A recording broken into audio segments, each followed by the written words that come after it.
একটা বাস্তব কথা সবাইকে বলি, আপনি কখন বুঝবেন যে আপনার আপনকে? বিপদে যে মানুষগুলো আপনার পাশে থাকবে ওই মানুষগুলোই হচ্ছে সত্যিকারের আপন। যে মানুষের জন্য আপনার জীবনটা সহজ সেই মানুষই আপনার আপন। যাদের কারণে আজ আপনি সোজা হয়ে দাঁড়াতে পারছেন তারাই আপনার আপন। আসসালামু আলাইকুম।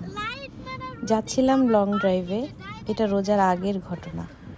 লং ড্রাইভ শেষ করে বাসায় আসলাম, একটু সূর্যের আলো দেখলাম, এরপরেই দেখেন বৃষ্টি শুরু। প্রিপারেশন নিচ্ছিলাম মেয়েটার জন্য চুরোস বানাবো। বানাতে গিয়ে দেখেন হাতের কি অবস্থা, পুরো আঙ্গুল আমার ব্লেন্ডারে কেটে গিয়েছে। লন্ডনের ট্রিটমেন্টের অবস্থা আমি নাই বলি, খুবই খারাপ অবস্থা। আমাকে এই ব্লিডিংয়ের অবস্থায় 8 ঘন্টা ওয়েটিং লিস্টে ওয়েট করতে হয়েছিল। হাতটা তারা ব্যান্ডেজ করে দেওয়ার পর আমি বাসায় চলে আসি, ওখানে আর ওয়েট করি না।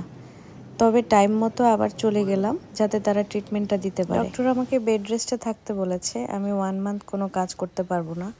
এটা শুনে আমার মেয়ে ক্লিনিং, ডাস্টিং, তারপরে ওয়াশ করা সব কিছুই একা হাতে করছিল। ওর বয়স 10। অ্যাক্সিডেন্টটা হওয়ার আগে আমি কিছু তরকারি রান্না করে রেখেছিলাম। আমার মেয়ে প্লেটে ভাত নিয়ে খাবার নিয়ে আমাকে খাইয়ে দিচ্ছিল। এটা এমন না যে নতুন দিচ্ছিল, ও এভরিডে আমার এই সেবাগুলো করেছে। আলহামদুলিল্লাহ। খাবো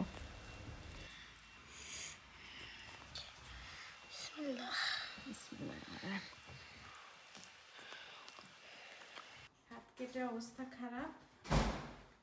এই যে দেখো সবাই, আমার মেয়ে আমার জন্য সাথে কি করছে, চিকেন ওয়াশ করে দিচ্ছে আমাকে।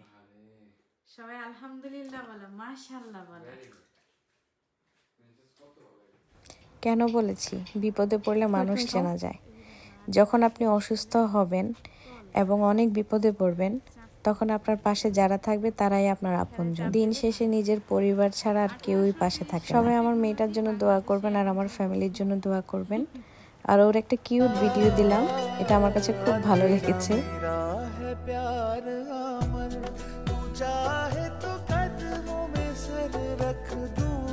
সকালে উঠে মা যেন কোনো হেভি ব্রেকফাস্ট বানাতে না হয়, তাই সে কষ্ট হওয়া সত্ত্বেও সিরিয়াল খেয়ে নিচ্ছিল। আর বাবাকে ঘুম থেকে উঠানোই যায় না, তাই রেডি হয়ে বাবার পা চাপছিল যেন বাবা তাড়াতাড়ি উঠে যায়।